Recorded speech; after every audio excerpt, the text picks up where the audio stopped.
So there were a few other things that we didn't get a chance to talk to on this last episode, 10.33. Jared, the long goodbye with so Cassini. long. Tell me what's going on. So Cassini has completed its final journey through the gap between the interior of Saturn's rings and the cloud tops of Saturn's atmosphere. And it's currently heading on its way now to end its mission in the atmosphere of Saturn. Now Cassini, the spacecraft that we have at Saturn, has undoubtedly been one of humanity's greatest expeditions of exploration in terms of science knowledge that we've gained from it, technical knowledge from designing the spacecraft, and simply the endurance of Cassini as well. It's been in space for nearly 20 years, just a few weeks shy of 20 years. Now, Cassini has traveled 7.9 billion kilometers, executed 2.5 million commands, collected 635 gigabytes of data, discovered 6 moons at Saturn, performed 162 flybys of Saturn's moons, completed 294 orbits of the Saturnian system, taken 453,048 images. Data has been used in 3,948 published papers. It's burned its engine 360 times, and it has shown that 27 countries can cooperate on a mission of incredible discovery.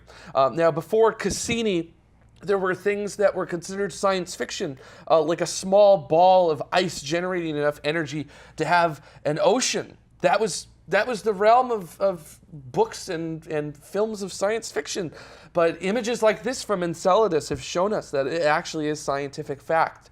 The idea of a liquid cycle on a celestial body was strictly driven by water. That was until we looked at Titan with Cassini, and we saw that even though the temperatures there are extremely cold on Titan, minus 180 degrees Celsius, that there's still a liquid cycle happening there. It's not happening with water, it's happening with methane. And then we look at the rings, which were considered a old but complex structure, and we now know from early results gathered by the science in these final 22 grand finale orbits that the rings are likely very young in terms of the age of things in our solar system, just 100 million years old, and they're even more complex than we could even dream up. And the bittersweet part about this incredible mission that Cassini has done is that tomorrow, September 15th, 2017, it all comes to an end. When Cassini was fabricated, it wasn't known that Titan would be so close to the prebiotic chemistry that we've seen. The ingredients for life are at Titan.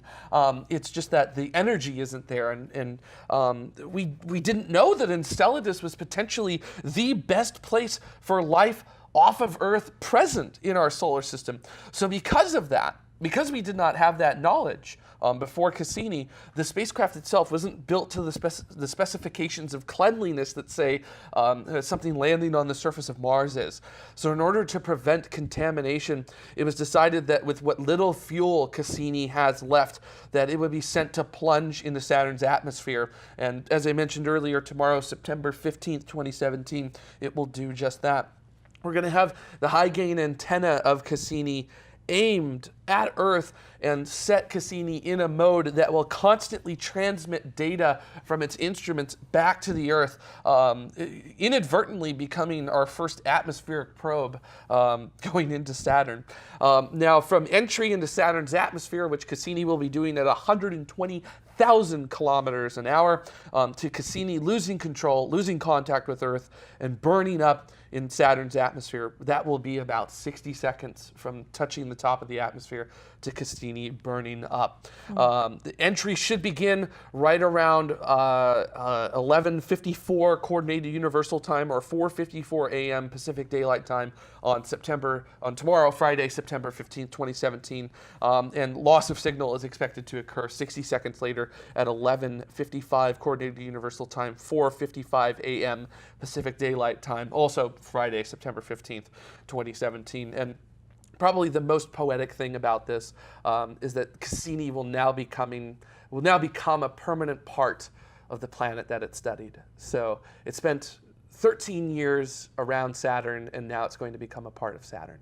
So Wow. Beautiful end to an incredible mission. Yeah, no, that's really beautiful. And actually, if you're interested in more information about Cassini and the entire mission, you can go ahead and check out tomorrow's episode 10.15. Although if you're interested in more news and other things like that, you can look at our last week's show, 10.33. We talked with Stuart Money about the history of SpaceX, which was actually a lot of fun. And you can always join us live every Saturday at 1800 Coordinated Universal Time.